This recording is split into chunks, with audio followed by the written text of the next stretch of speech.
Welcome to another episode of Systematic Geekology. This is a space where we seek to create and cultivate healthy conversations between those things we geek out on and the philosophical and theological questions that often arise out of our fandoms. Like, what does it mean to be human? What makes a hero? What makes a villain? How do the stories and narratives we geek out on shape how we live in the world? We are your priest to the geeks. We aren't all ordained, but we see ourselves as mediators at the intersection of geek culture and going deeper in our faith. We don't always have to agree, but we do respect each other, and we see everyone as a beloved child of God. Everyone geeks out on something, so come geek out with us and enjoy the show.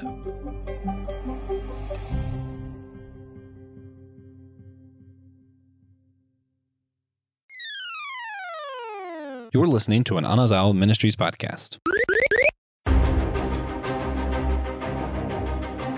Did Edmund's mistake change Aslan? And do our sins change God? Today, special Easter bonus episode of Systematic Geekology. We're going to be discussing that. We're going to be discussing Aslan. We're going to talk about Easter. We're going to talk about whether or not God changes. And does that apply to Aslan in Narnia? We'll see how far the metaphor goes.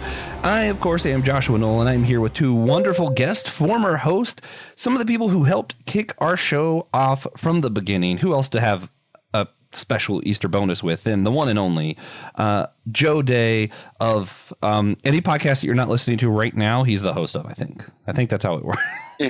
So we got Shell Shocked. We got a new comic book one that I know you're going to want to shout out here on Systematic Geekology, and then you have your own network. The Happy Day Ministries that still go by that name, right? No, it's KFM Media. Okay, I was just thinking, I'm like, something about that sounded wrong. KFM, okay. So it's KFM Media, and that's just your network, similar to how we have the Anazao Podcast Network. Is there anything you want to say about that or your comic book one before I introduce our other guest? Yeah, I mean, it's a one-stop shop for teaching, fandom, compelling writing, the whole nine yards. If you're a fan of the sort of thing that you get over here at Anazao, I think you'll find something that you appreciate over at KFM. Yeah. Especially, I feel like you guys lean more into the practical aspects, and I'm like, who needs to be practical? Yep. Yeah, I make all kinds of great decisions. And then your new comic book one, what was the name of that?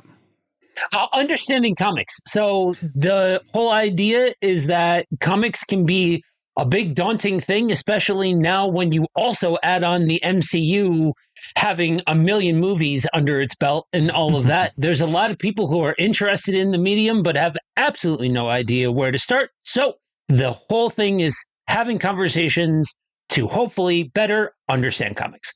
Nice. Yeah, I think a lot of our listeners will probably appreciate that. So hopefully I'll get a link, put it below, and they can check that out.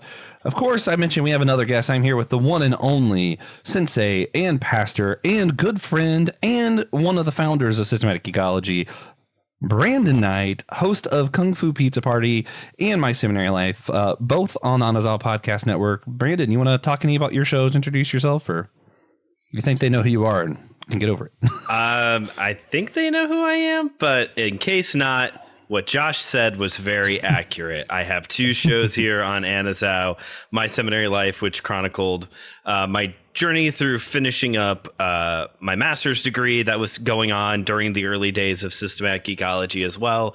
And now is more of a, this is what I'm studying, and you get to hear about it now. Kind of personal reflection on the things I'm watching, reading, all that. Kung Fu Pizza Party promises to deliver high-flying action in 30 minutes or less and serve up some wisdom one slice at a time, basically through reviewing Kung Fu, ninja, and samurai films and other martial art media as well. Yeah, nice. Yeah, and you guys know we do always like to start with what we're geeking out on. So I'm going to put all their links down below in the description, as well as links to some of the episodes they used to do. So if you want to hear some of the earlier episodes with us three geeking out together, you can find them down below. For now, what I've been geeking out on, I actually just finished again. I've watched the show so many times, Adventure Time. But it was an interesting caveat because previously, my first time watching it, weirdly enough, was because of a girl. And every time since that I've watched it all the way through, it's because it's like my comfort show. So like I'll get sick and I'm like, I'm going to be taking a lot of NyQuil. And when I'm awake, this show will be on the TV. Dude, watching Adventure Time on NyQuil? yeah, it's wild. But this time, my wife wanted to actually see the full story because, like, it has like pretty cool story arc near the end, and we watched it intentionally without NyQuil and just to see what the story was. And man, it's incredible. The whole series is incredible. I love it. So that's what I've been geeking out on. I've been getting into some of the comic books and other stuff around the series too. So it's been fun. Brandon, what have you been geeking out on?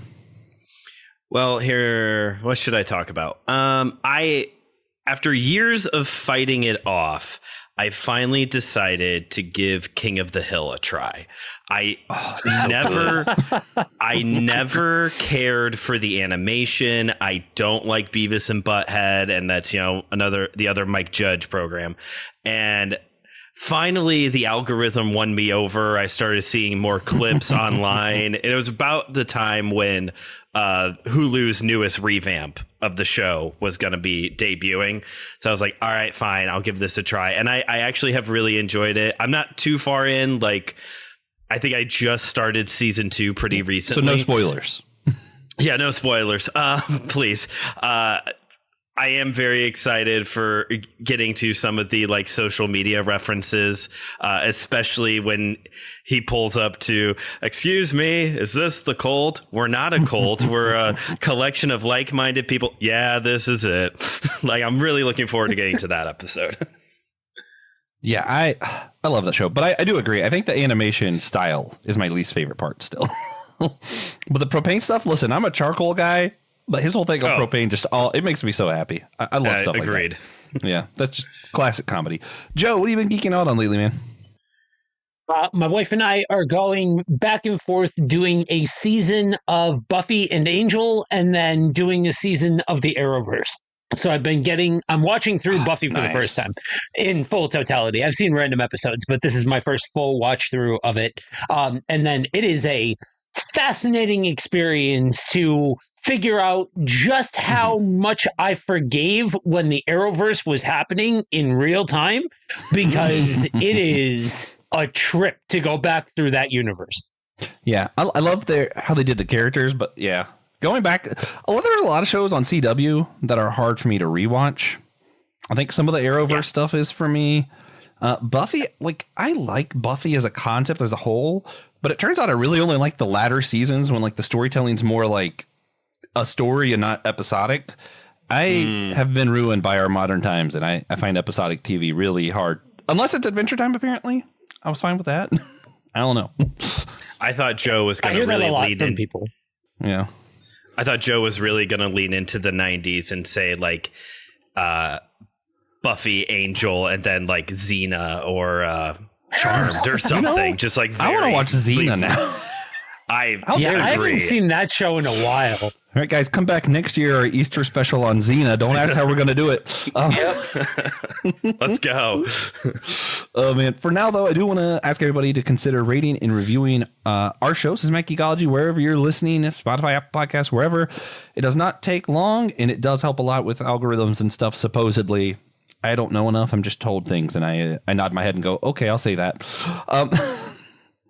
Also want to shout out one of our financial supporters, James Barrett. James, you're amazing. I hope you're having a wonderful Easter today.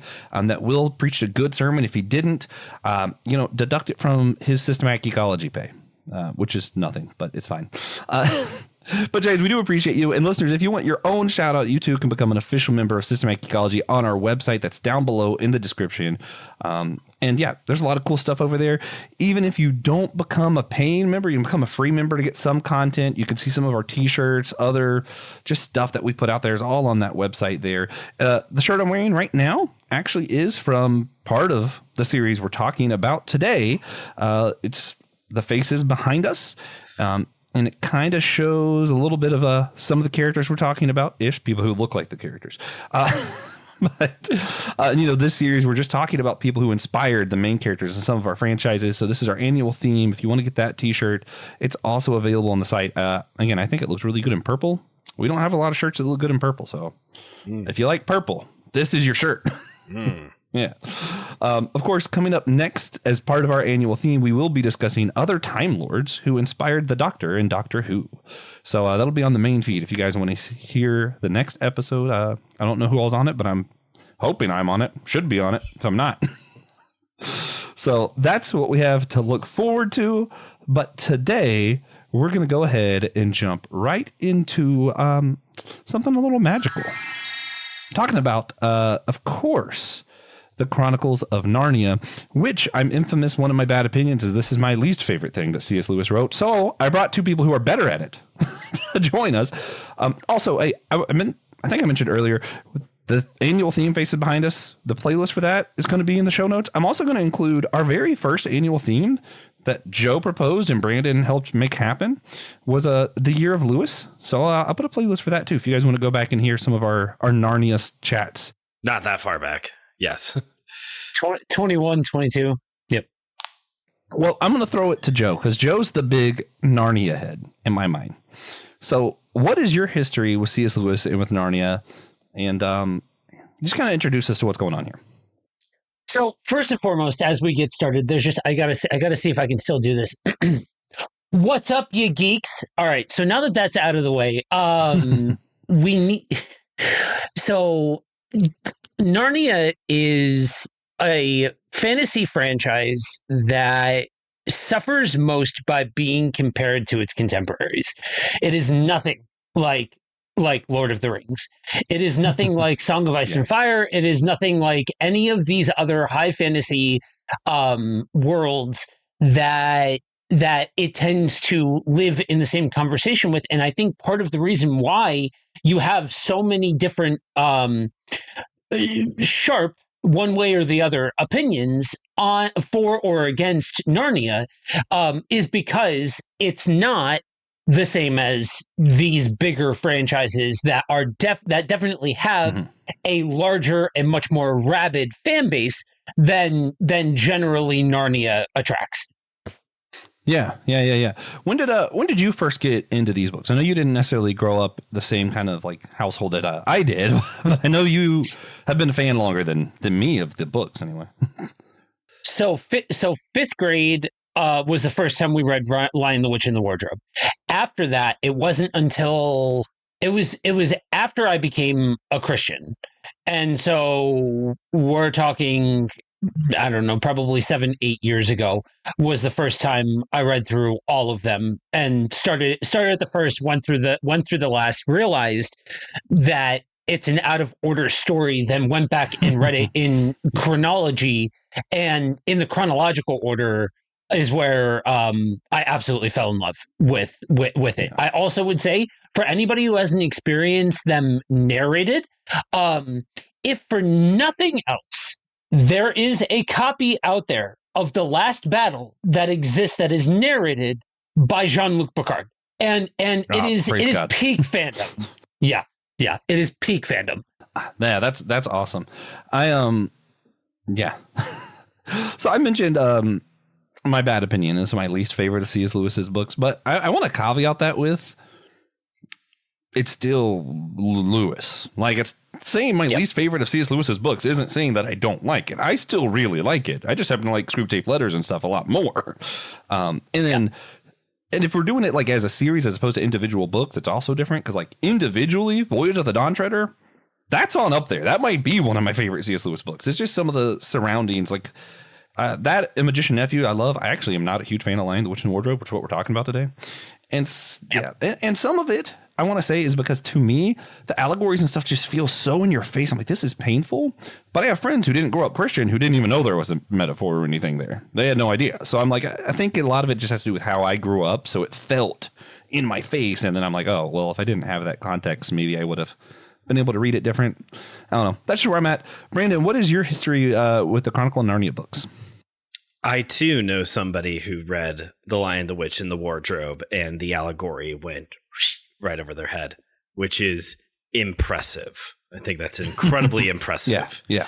I would say, I think I actually first started reading the books probably right around the same time Joe was, kind of that like late elementary, early junior high, somewhere around there. I don't think I actually have read all of them still. I think there's like one or two here or there that I like still to this day have not gotten to. I think my earliest introduction to Narnia was through the BBC films. I remember seeing the old BBC Lion, the Witch, and the Wardrobe film. I think that would have been before the reading the books, and obviously was before the Disney films as well. I would say I would put Till We Have Faces as my least favorite Lewis book. I think that one is like really dry. Yeah. Fair enough.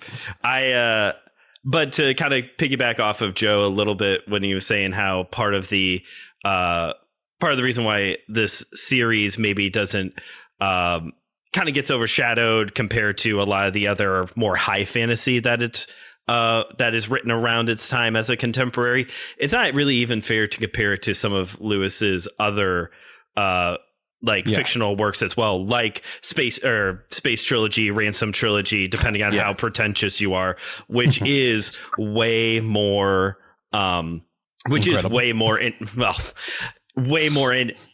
it's much more subtle. It's much more different. It is written for an older audience than what Narnia was written for. So yeah, just to kind of carry off of that a little bit, even within Lewis's works, it's not even really fair to compare it to other things, which is crazy though, because I feel like the average person, Narnia is still going to be the thing that they know C.S. Lewis for, rather than the other stuff. Yeah. I do want to throw out too before we get to our next question, because I feel like I want to just throw out there that there are a set few books that were tainted for me personally, and this is just like personal bias stuff. So like, I feel like I'm just justifying myself a lot. Maybe I don't need to do this, but it's fine. When I got assigned books to read in school, back when ADHD isn't real, then I couldn't finish them, so I just got aggravated at the book instead of myself.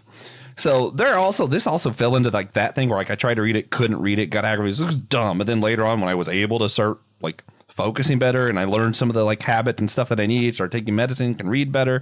I read all of other Lewis stuff, and I was like, maybe I should go back to that Narnia thing. And I was like, oh, meh. And so yeah, there's a little bit of that bias.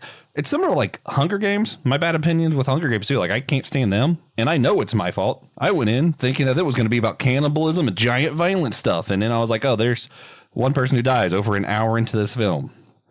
This is awful. Expectations could ruin stuff. I will join you into that brave night and say, you know what?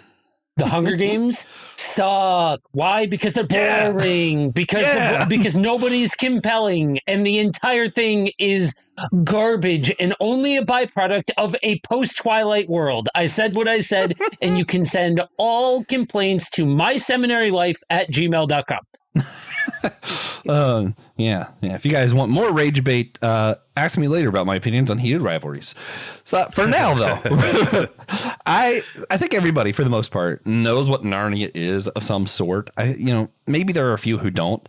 So instead of just like, hey, we're going to explain something that people have already heard a million times, I want to hear you guys and myself give the worst explanation you can of Aslan's story in The Lion, the Witch, and the Wardrobe. Just the poorest explanation. And I can go first, give you time to think about it if you want. My version would be an all-powerful lion put some children into unintentionally let children be part of a giant war, risking their lives, and then died. Well, no, here we go.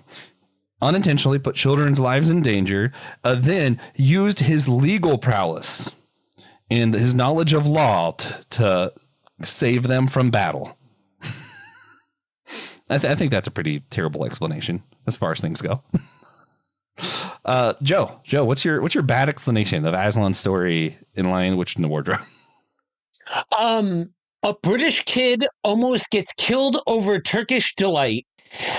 We have cruelty towards animals, and then the animal gets off on a technicality. Love it. Love it. All right, Brandon, worst explanation of Aslan's story in Line of Witch and Wardrobe. Turkish Delight kills lion, question mark? Oh, God. I love it. Simple but effective. Yeah. I was trying to like, Josh did really long. Joe's was a little shorter. I was like, okay, I'm going to be like the very short version. Yeah. And if TJ was here, it would be lion good. Does anybody want to clarify any before we pass on, since we did bad explanations, or are we going to let that set and expect our listeners to be smart enough to know what the story is? Yeah, that's fine. I think. Okay. So if we don't need to clarify, I'm going to go ahead and move on and just keep Brandon up here. Hey, podcast fam. Want to stay even more connected with the show? We've got you covered. Check us out on Instagram and Blue Sky, where we're posting exclusive content and bonus videos and fun updates that you won't get anywhere else. From sneak previews of upcoming episodes to bonus content, our social accounts are the best way to keep the conversation going. Plus, it's a great spot for you to interact with other listeners and share your thoughts. We love hearing from you. When you follow us, it helps us grow and continue bringing you the content that you love. Whether it's a funny poll, a quick clip from today's episodes, or just random thoughts, you'll feel more plugged into everything we're doing. So go ahead and hit that follow button on Instagram and Blue Sky. It's one more way to be a part of the show and keep the good vibes flowing. Thanks for being a part of the family, and we can't wait to see you there. Brandon, now I want to know, who are the kids? Edmund, Lucy, Peter, and Susan. How would you explain them? If you're explaining them well this time. Oh, if we're explaining them well this time. Okay, so it's World War II, and we're trying to get the kids out of the bomb area. And these are 4 siblings: Peter, Susan, Edmund, Lucy. I can't believe you said their names out of order. It made my head hurt. I was giving myself time to remember the names I forgot. They are taken to, this was like in real life, something that was going on during World War II in Britain, kind of taking everybody out of the city, all the kids, that is, out of the city into more rural areas away from where they would expect the bombs to be dropped. And the kids are put up in a home of a professor. Peter's the oldest. He's kind of like the stereotypical firstborn. As a stereotypical firstborn, Susan has an interesting character arc that is unpacked later on. She's kind of just there in this story. Edmund and Lucy are kind of the central characters of the children in this first book, with Lucy being the first one exposed to Narnia, and then Edmund being the one who is deceived while in Narnia. Yeah. And I do think... Isn't Susan, we kind of see some, I feel like she's a little bit more skeptical than the rest. Yes. Being a little bit more matured. Peter is the strong, older one. Yeah. So I do think, Lucy and Edmund being like the main ones for this. Edmund wanted candy so bad he doomed everybody. What's going on? Like, what? How does this make sense? Because it sounds out of context really silly. Yeah, I mean, even in context, it's still kind of silly if you don't know what Turkish Delight is. Yeah, which I vaguely do. I would argue that it's even more silly knowing what Turkish Delight is, because if anybody's ever had it, it is the most mid thing. And you're like, this kid was about to dime out his entire family and just screw everybody for a mid dessert. I'm just saying, it is just as ridiculous knowing what Turkish Delight is. So what is it that causes Edmund, you're doing a little brain refresher, what causes him to say, hey, let me make this deal dooming everybody for this candy? Is he just hungry? Does he just have a sweet tooth? Like, what makes him decide that this is a good idea?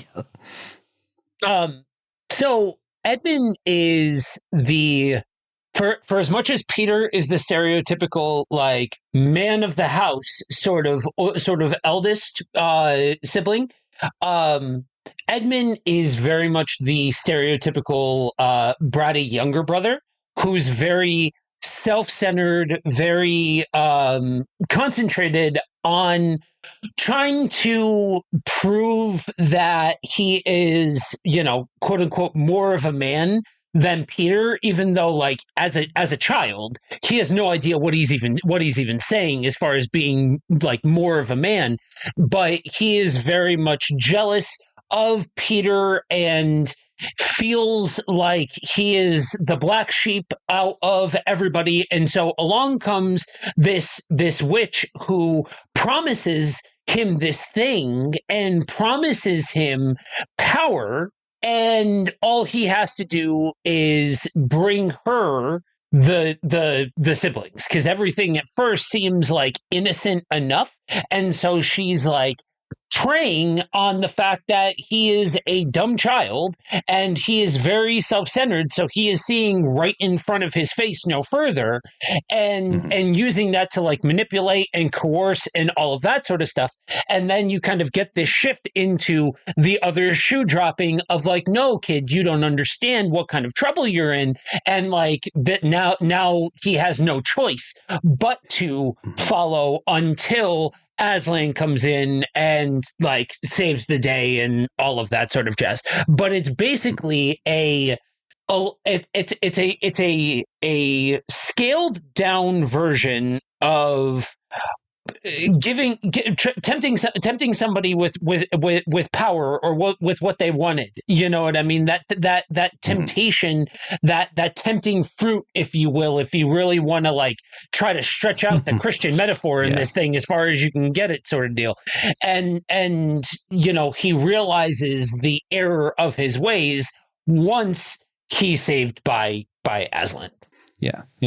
And the way Aslan based it, so the whole world is like a lot of magic. There's a lot of rules to the magic, and the White Witch and Aslan both kind of know a lot of these rules, and the kids are just kind of there. The witch seems to be worried about the presence of these sons and daughters of Adam, and all that you said happens.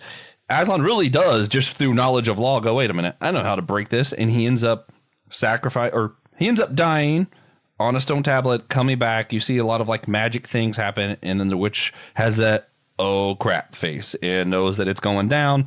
Giant battle ensues. Of course, Aslan and them win, and then there's several more books. That's never the end of the story, right? I'm just curious, how does Edmund's choice actually impact Aslan? So we're talking about the faces behind us. I find it really interesting. Is Aslan only doing the sacrifice because of Edmund, or is he gonna do it anyway?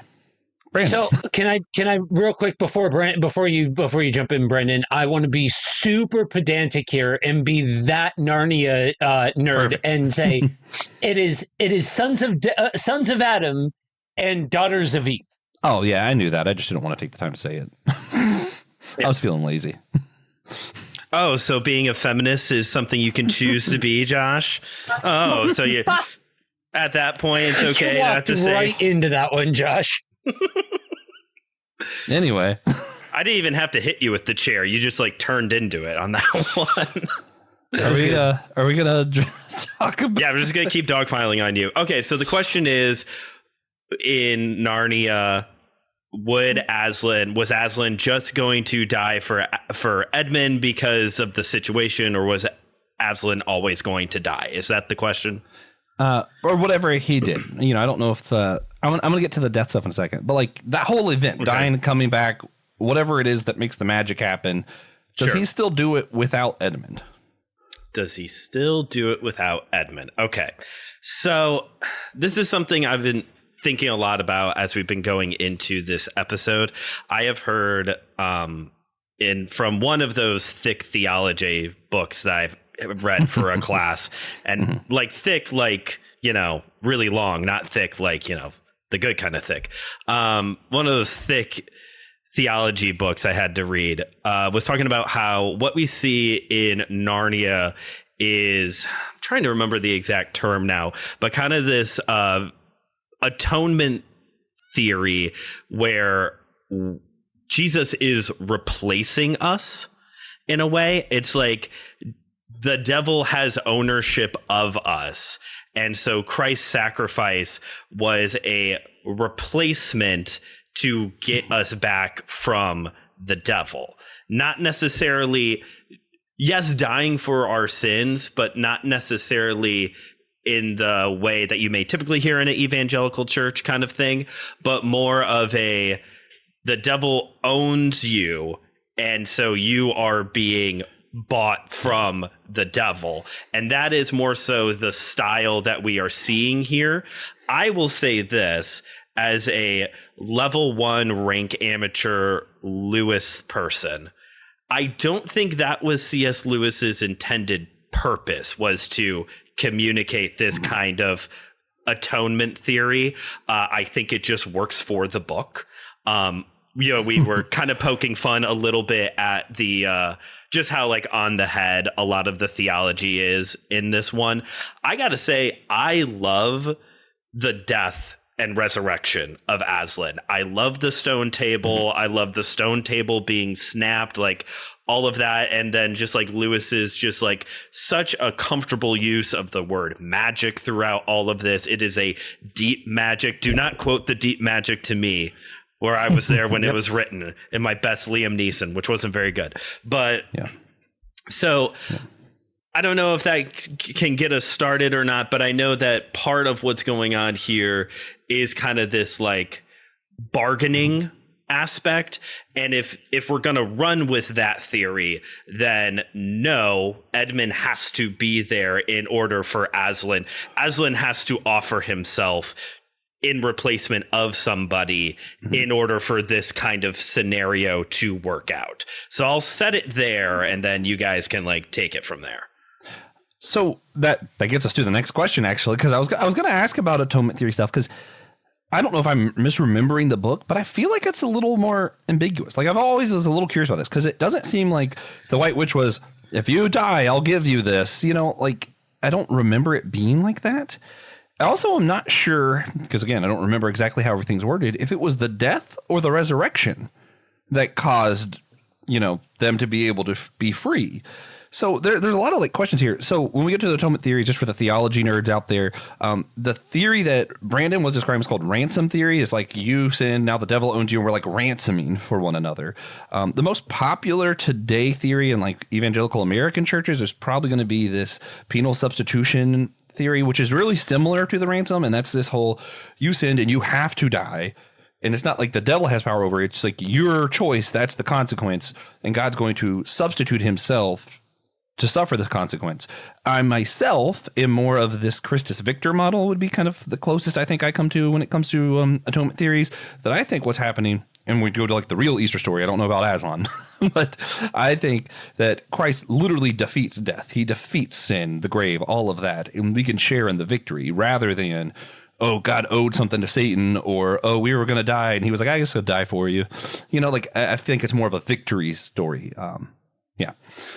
Okay. Joe was dying to say his part.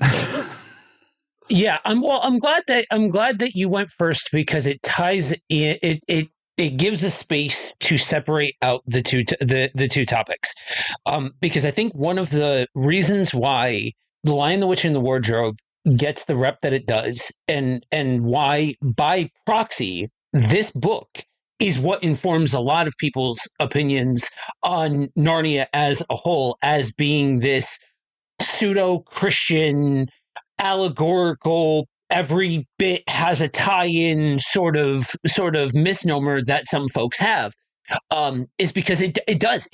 It plays with all of the puzzle pieces, just not in the way that you should be drawing a clear-cut comparison one for one. But to jump back to the theology portion of it first, I would say, I mean, somebody who cares a lot more about the particulars and what you would classify things would have a much harder opinion on whether or not it's PSA or ransom, and in terms of the way that that atonement works and is played out in Lion, the Witch, and the Wardrobe. I think For the most part, I would agree with the way that Josh laid out the different atonement theories. I think there's only so far that you can get into it when you're talking in terms like we are right now.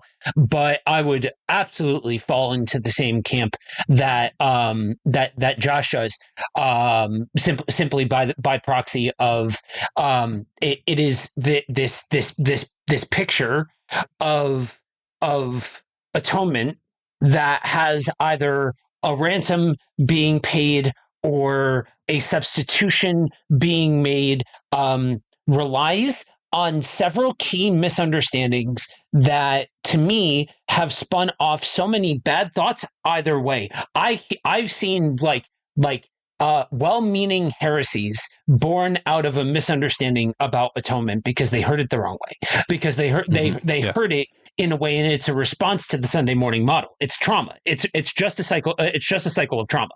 That's all it is. Yeah. And likewise, you have the institution promoting something that is predicated on the idea that you are a piece of crap and that you're no good and that you are all of these things, and that because you pissed off God just by existing and having a pulse, then Jesus had to save you from your sins.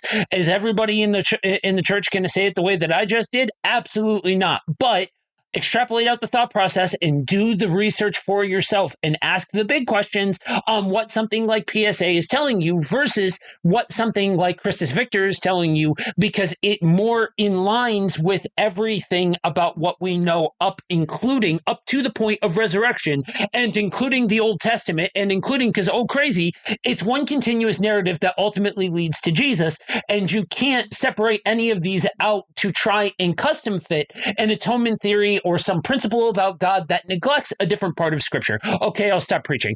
That being said, the other side of it is the world that Lewis built. So as somebody who if Brandon is qualifying himself as a level 1, which I think he is underselling himself, then I would certainly put myself at least at a 2 or a 3 or something along those lines. If I could go back to school and get if I could go back to school and just get some degree that doesn't it's not going to help me in anything. It's literally just classes that I want to take. A degree in Narnian studies would be phenomenal. And so what we have here is a custom build of and words mean things, and we could talk about this another time if you want to, but pagan, Wiccan, Christian, different aspects and pieces of different belief systems and structures, and I'm not being exhaustive when I say that, but you have this prophecy of the sons of Adam and daughters of Eve. So in order to understand that, you need to understand that humans have always been intrinsically linked to the background of in the goings on of Narnia, that they were destined to be kings and queens of Narnia and rule over Narnia. You got the why am I blanking? The Emperor Beyond the Sea, and then Aslan, and then the kings and queens of Narnia. And so the Pevensies, the four kids, they are not the first in terms of lineage, but there is this prophecy that the rule and reign of Jadis, the White Witch, will be broken upon the entering of the sons of Adam and daughters of Eve. And so now you separate out what's happening into a context of a larger mythos where there is a prophecy. Now, are we going to take it as far as to say that by all of what I just said, I don't know, the midichlorians came together and birthed Anakin? You know what I mean? Like Edmund was an inevitability sort of deal. Is that if that's what we're saying? Okay, I would go as so far as to say that the story doesn't explicitly say it, so you can argue it from either position. I just think you would have to come strong if you're going to try and convince me that it was a definitive. These four kids were created for this exact purpose, and it had to be Edmund specifically that did it, versus these four kids fit the bill. And this one falls away, and this magic, this law, was written into effect where if this series of events happens, then this is what you do, right? This is what Aslan can step in and do in this situation. And the way I read it is less of in all of this, it has to be that one of the kids are going to screw this up, and the whole thing is going to happen, and Aslan's going to have to die and come back. It's less that and more this prophecy happened, and then this other thing also is true, and more than one thing can be true at the same time. And during this thing happening over here, then this other thing happened, and so we can slot that in. And because of that, Aslan dies, comes back, the whole 9 yards. Yeah. So a couple quick things. So C.S. Lewis and Tolkien were like really good friends. So the fact that I know Tolkien better than I know Lewis, and the fact that I know Tolkien believed everything was created good, does make me think, I'm not sure that Lewis meant the ransom theory or I don't know. He might have, but like that's part of why I've questioned his motives there, especially when you go back to Magician's Nephew and you see how Aslan's created everything in song, and I'm like, I have a hard time piecing those two together. So I'm thinking it's just one of those stories allow us space to be a little bit more ambiguous, and that's why fiction's awesome. I'm going to go ahead, since I know we need to start wrapping up. I'm going to throw this next thing to Brandon, and I'm going to open a huge can of worms after I said we need to start wrapping up. Because that's what I like to do. As I've got to know more open and relational theology people, I might be one, I'm unsure. And, meeting more of these people, and some of this, there are some theology ideas out there that's basically this whole thing of like, God is affected by us the same way that we're affected by God. It's a relationship. Not saying that God's attributes change, but that he reacts to us. And they'll point to parts in the Bible where it says God changed his mind, God did this, different things. And I think the idea is that we don't really have free will. We don't really have any of the stuff, and it's all stacked on top of each other kind of deal. When I look at Edmund's story specifically as one of the faces behind Aslan, one of the things that stands out to me is, Aslan did an action because of Edmund that, he would have done for someone else, but it was because of what Edmund did. Like, Edmund's action still did have an impact on Aslan. And then later you'll see that what Aslan did had an impact on Edmund. When we go to my favorite book in the series, we see this guy named Eustace, who is absolutely worse than any of the other kids, way worse than Edmund ever was, in my opinion. Sure. But Edmund is the most compassionate towards him, the most understanding that this guy's awful. He ends up becoming a dragon, and Aslan ends up saving him too. But I'm not sure that Edmund could have been there for him in the same way. And I think that would have fundamentally changed this story as well as the final battle, all kinds of other stuff. If it wasn't for Edmund did something that caused Aslan to react, that caused Edmund to change again. So it's like I don't think we're ever just a one-way influence. So I think it's a little bit of both and in the story anyway. Who knows how that applies to Jesus? Brandon, how do we look at this? Do we think that just kind of like how we see this with Edmund and Aslan, this kind of push-pull relationship, is our relationship with Jesus similar? Is it like what we did caused Jesus to do something and then we're just reacting to what he reacted to? Is it like a normal relationship? What's going on in your mind? Well, first I have to address something that's going on in my mind from what Joe said there a moment ago, because Joe, like me, has this tendency to slip in geeky terms where they don't need to be used, but it's just, you speak the language and it happens. And he said the phrase custom build to describe Lewis's building of Narnia. Yeah. And now all I can picture is C.S. Lewis bent over with a paintbrush painting a Warhammer 40K character. Like, that's all I can picture now. Okay. So to oversimplify and oversummarize Josh's question, basically what we see in Narnia is Aslan and the children and beyond with like Eustace, who is, say it with me, useless. Eustace is useless for at least most of the Voyage of the Dawn Treader. We see this kind of like push-pull, as you're saying, of the children are doing something, Edmund, Eustace, and this causes Aslan to intervene, and the children are changed as a result. Is that a picture of our relationship with Jesus? That is the oversimplified, we sinned. It's a better wording of my question. I'm trying. Jesus. No, wait. We sinned. Jesus had to die for that sin. And therefore, I think part of that, though, is the words coming out of my mouth. That takes us back to the atonement theory thing of what I am describing then is penal substitution.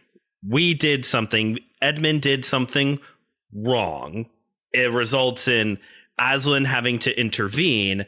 And then on the back end of it, Edmund is changed and therefore can positively affect Eustace down the line. I will be clear, I'm not advocating for that position, just to be clear. I'm just trying to show how I think the way that we're having this conversation, these are the pieces that are playing out. Okay.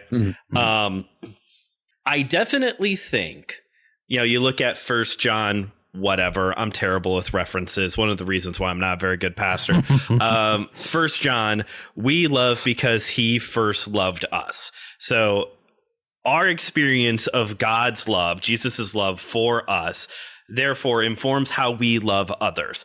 And obviously this also goes to the Holy Spirit's involvement in, the fruit of the Spirit, love, joy, peace, I would say that love is not the only one that we experience from God and therefore then can give out to other people. I preached a sermon on Genesis 50, 15 through 21. That reference I know because I just talked about it.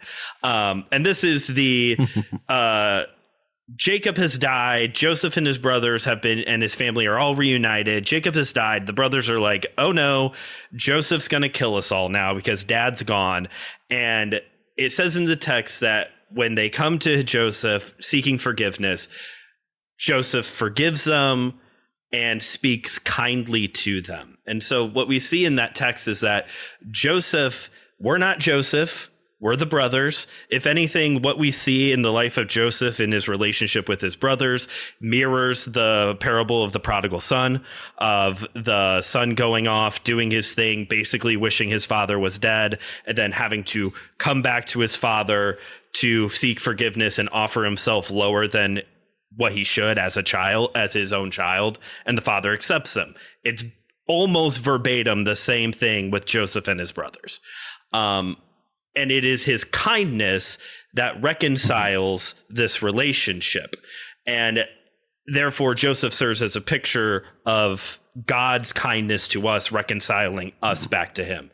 So I definitely would agree that what God does impacts us in a way that where his specific characteristics, love, joy, peace, kindness, grace, mercy, justice, the whole bit, all of the above, how he demonstrates that to us, therefore then changes how we do that towards others, or at least it should, despite how the rest of American Christianity works. But that's something for another show to work on. Yeah.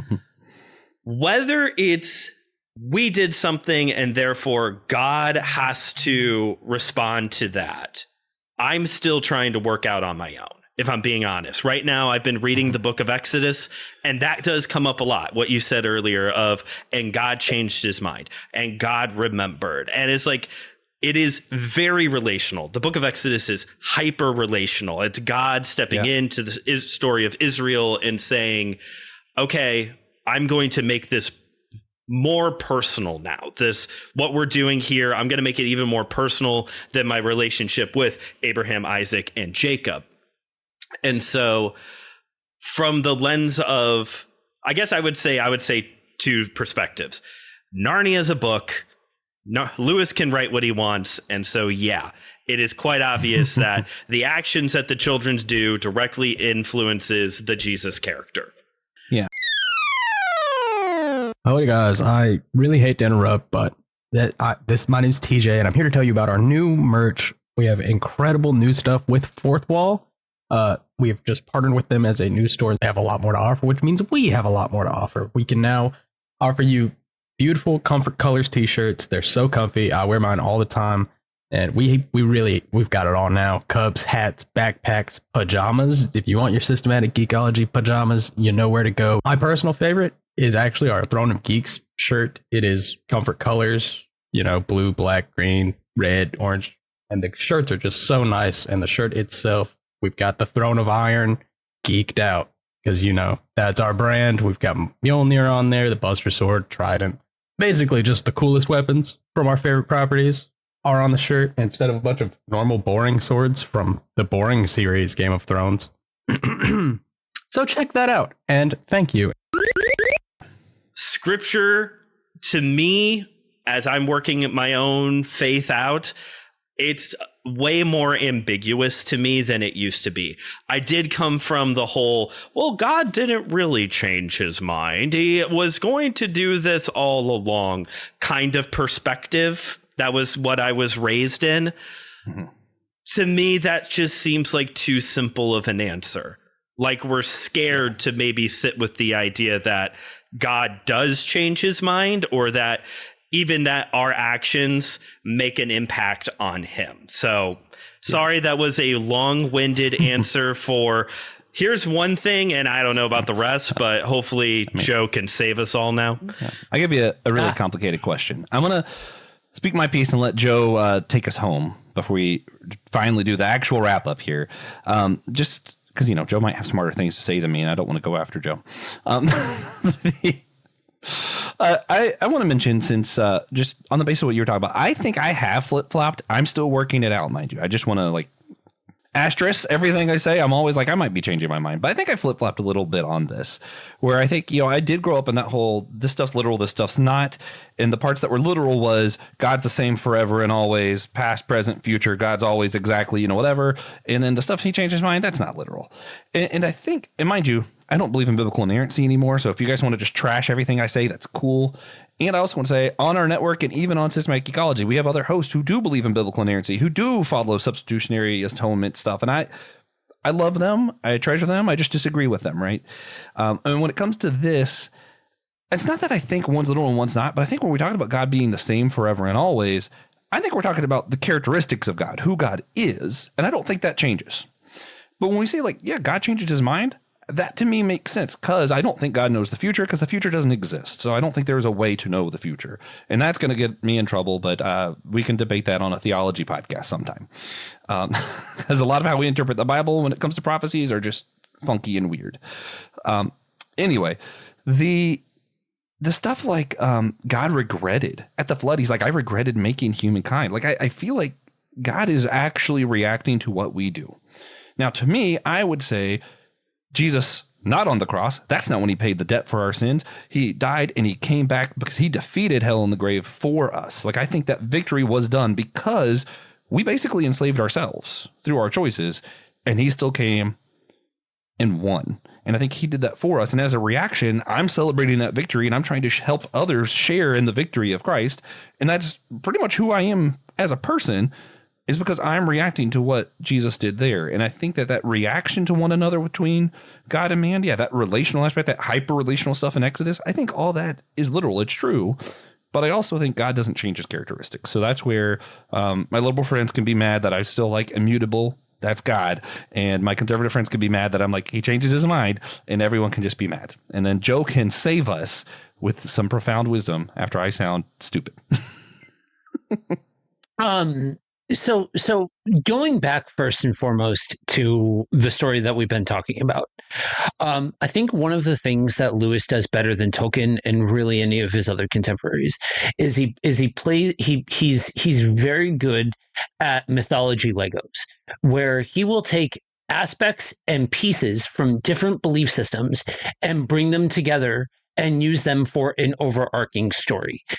I think part of the issue that I have with the way that the way that Narnia and this whole story gets used as a stand-in for thinking about PSA or ransom or something along those lines, is it's closer to a victory than it is a than it is a Edmund did something wrong expressly, and because of that, Aslan needed to die. We also don't. I would not be as confident as Brandon is about simply stating that the children's actions affected Aslan. I don't know. I don't know as I see it as as vividly. Though I see where it could be. It's not one that I've got a solid opinion on one way or the other. And I think when you look at Narnia, it's taking individual puzzle pieces and then coupling it with a kid who is initially tricked. He's in a bad head positioning, bad spirit positioning, out for himself. Absolutely, that part of it you cannot take away from the text. But it's not so much of a deliberate screw these guys as it is a trick and a temptation to go off that way. So just being clear about the actual story of Narnia, I do think that there is a level of action response in the story. So the faces behind the people, right? The face behind Aslan and what he did is Edmund, because Edmund was tricked, and because a son of Adam found themselves in that position, Aslan responded. Aslan did what he knew that he could do. People who want desperately to find the theology in that moment and try to extrapolate out what something exactly looks like and says, then I tell you that you will be scratching your head, because it is part of a couple of different things. It is not one clear-cut thing. So I agree with Josh that even though I will be very open about the puzzle pieces that Lewis is working with, that I do not think that his exact goal was to show one atonement theory, because there are individual aspects of different atonement theories and different puzzle pieces, and you also cannot lose track of the fact that we are talking about paganism and witchcraft as well, very openly, and that influences the entire conversation too.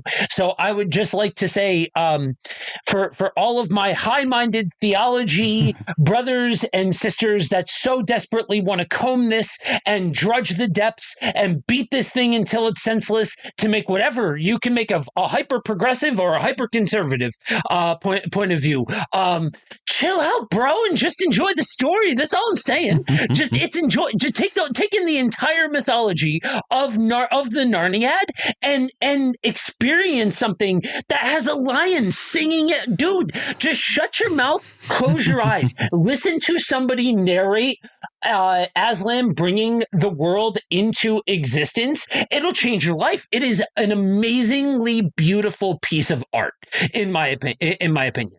As far as where does this intersect, and where does this, is this a reflection on our relationship with Jesus? I'll go Sunday school first, and then I will take my rightful position as being the heel of the group.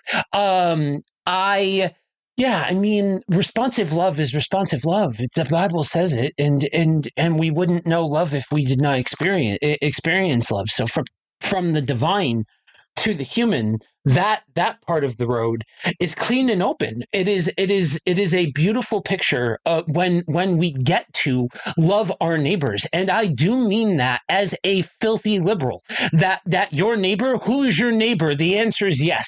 I don't care how you read the Good Samaritan, because there are a couple of ways of reading the Good Samaritan. It all lands you in the same part of town, and so like caring for everybody and anybody with all of the asterisks. I cannot sit here and pastor everybody on what it means to love without destroying yourself right here and now. But yes, that part of it, I wholeheartedly agree on.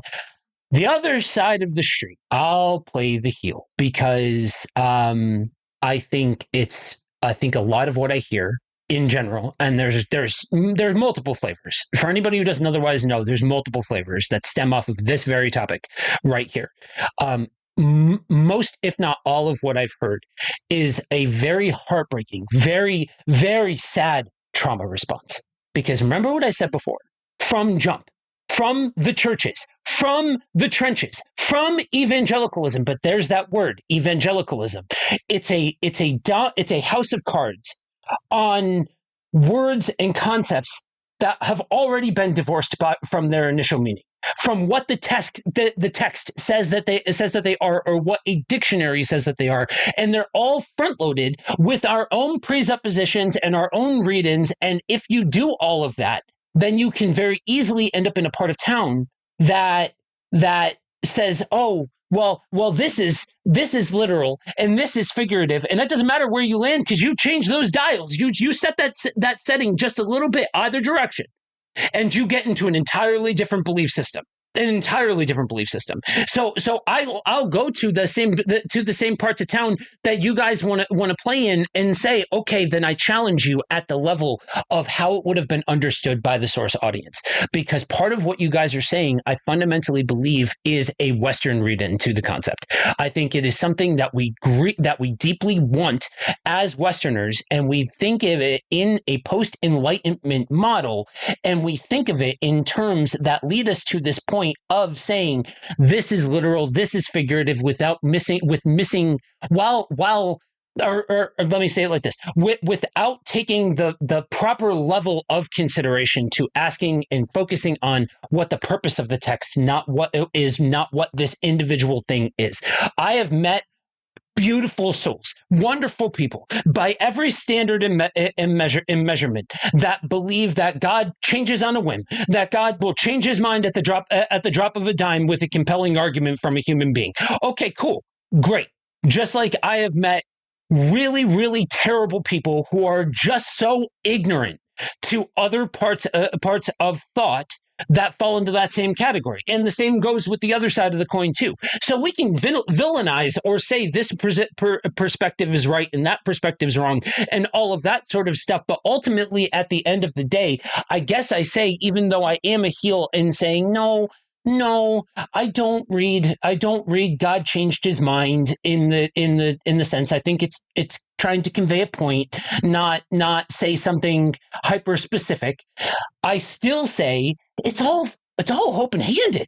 Every single bit of it's open-handed in anybody. I don't care if they're open and relational or penal substitutionary atonement or free will or not free will or predestination or whatever other category hovers around this topic. If anybody's coming to you saying, thus saith the Lord, I got it figured out, then I challenge anybody. Come everyone and come strong, because you're talking about something that you actually cannot be fully convinced of. There's not enough information. It's not the point of the text. And so to me, I cool as far as like the faces of and the motivations of and all of that sort of stuff. But to me, as somebody who studies theology and studies the Old Testament deeply, I don't like those comparisons, because I just don't think it's focusing on the right thing. And it's the same thing that would get you to any one of these different arguments, right? Because you can argue about creation, and you can argue about the flood, and you can argue about Adam and Eve, and you can argue about whether or not Sodom and Gomorrah was real, and why, and this and this and that, without actually taking time to consider what the point of the text is. Yeah. And of course, that's where we're always going to disagree some. I do a lot of study of the Old Testament and background and stuff, and I'm like, that does seem like it's part of the point of the text, and someone else is going to say different. And that's why you go to theology podcasts, you get your theological resources, look stuff up yourself, do some of the work. I like Thomas J. Ord. I disagree with him on a lot of stuff, but he's developing a systematic theology of love is the book he's called it. And that's where you can see some of that perspective. You go to like Wayne Grudem, some of the other people, you'll see some of this other perspectives on that kind of stuff. And always go to your Bible. There's lots of commentaries, biblical resources that, I love pointing people to that stuff. And can I say something about that real quick? I'm going to say something unpopular here real quick. I don't really like systematic books personally. Like I don't like any of the systematics. I don't care. Like I don't care what your origin point is or what your leaning is or whatever like that. because I think every single one of them is trying to push it through the lens of a very specific presupposition.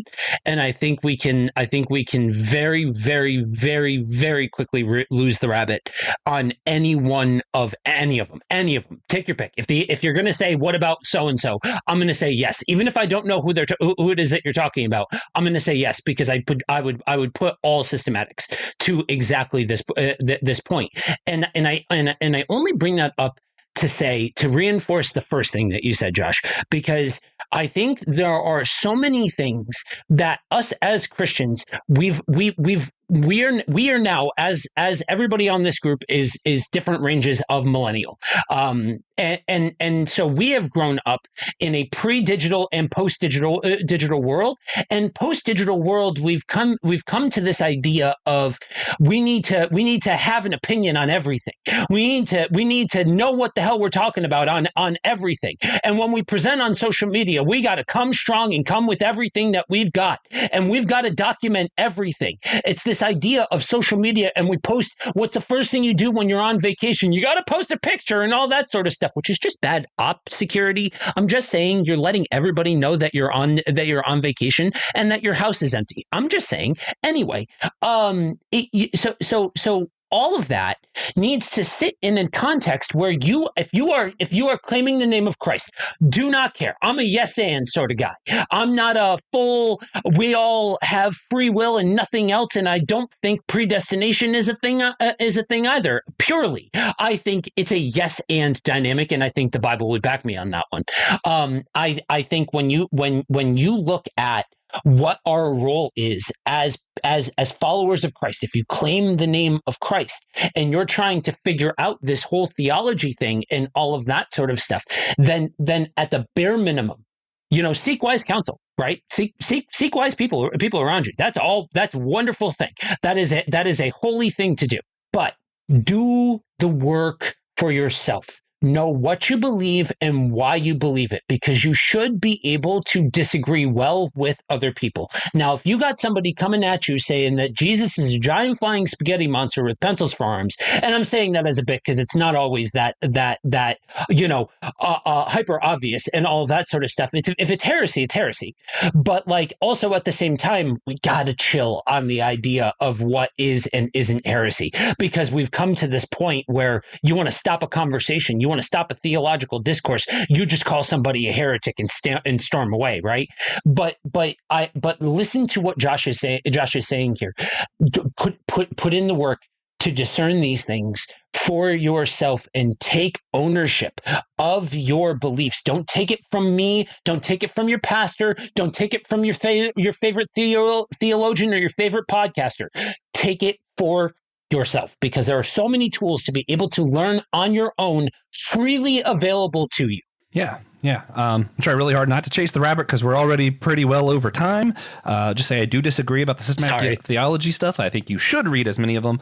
Our network, Run Us All Podcast Network, for those wondering, we're all about honestly engaging, and I don't think Joe would disagree with this part. I think you should find as many different perspectives as you can, learn what they are, and honestly engage with them. Whether you agree or not, you should at least be able to engage with other perspectives. That's what we're trying to do here. And hopefully we can continue to do. And we're going to go ahead and wrap this up. But I want to urge everyone just to think, like Paul said in some letter, I'm not the pastor here. Paul said in some letter, he forgives because he's been forgiven so much. And I think that's what we see in the story of Edmund. And that's what I feel in my life. And I hope you guys also feel the same. If you're out there listening and you haven't accepted Christ into your heart, all that stuff, go listen to Will's homily. That's on the network. And, love Jesus and know that you are loved. You have been forgiven much. And it's now our turn to go out and forgive others and show compassion and be like Edmund the Eustace and all that stuff. So we're going to wrap this up now. All the preaching sermons aside, it's Easter. We're allowed a few extra of those. Without further ado, I do have to get some recommendations going, and I'm going to start because you guys triggered recommendations for me. I'm going to recommend 2 songs, weirdly enough. Christian songs. Guys, this is weird for me. I don't recommend Christian media usually. But But there's a song Deep Magic by John Mark McMillan. You guys used the phrase a couple times. It's used in Narnia. And yeah, this song's incredible. I like John Mark McMillan, and he does a really good job of kind of showing like this thing that we call our faith can be mystical. Magic isn't necessarily a bad, scary thing. Sometimes it's okay to just embrace the magic of what Jesus has done for us. So I think that's an incredible song. Also, one of my favorite songs to listen to in January and February, which is when we're recording this. Reliant K has a song, Always Winter, Never Christmas. And that always makes me think of Narnia with the White Witch and how it's always winter, but never Christmas. And it's a great song. So check those two out if you want. You don't have to, but I recommend them. Brandon, you any recommendations for people out there? As the one person who likes Turkish Delight, go get yourself some Turkish Delight. Apricot is the easiest flavor to get. Rose is my personal favorite. Not too big of a pistachio person, but, go that route. Fair enough. All right, that Joe, bring sounds us like home. chewing on cud. What is the matter with you? I'll pray for you. That is absurd.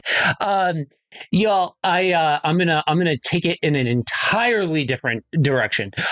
If you are the type of person who appreciates the yesteryear of gaming and you want to experience a different take on the early days of Pokemon outside of the mainline games, then I would strongly suggest to enter into the ROM hack world.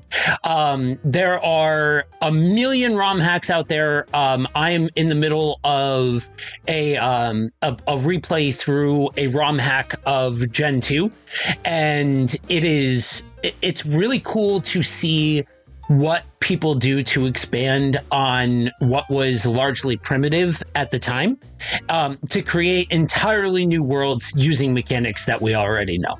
Yeah. I have a friend at work who started doing Pokemon XY. He's got a ROM on his phone. You're doing XY on your phone. What a day we live in. This is the day the Lord has made when I can play Pokemon on my phone. Guys, please remember, rate, review our show wherever you get your podcast. It really helps with the algorithms, supposedly. And also want to shout out one financial sponsors. Again, thank you, James Barrett. James, you're amazing. Way better than James in Adventure Time. You're great. If you guys want your own shout out, again, you can sponsor our show on our website and become a member like James, and we'll shout you out on the show. Same website. You can also get some free extra content. If you want to become a free member, you don't have to support the show.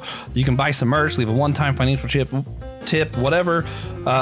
Again, faces behind us, our annual theme. We have our own shirt. Looks good in purple. If you like purple shirts, this is the one for you.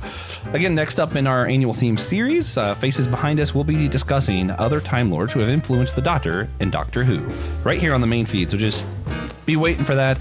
And of course, we need you all to do one very important thing for us. And remember, we are all a chosen people, a geekdom of priest.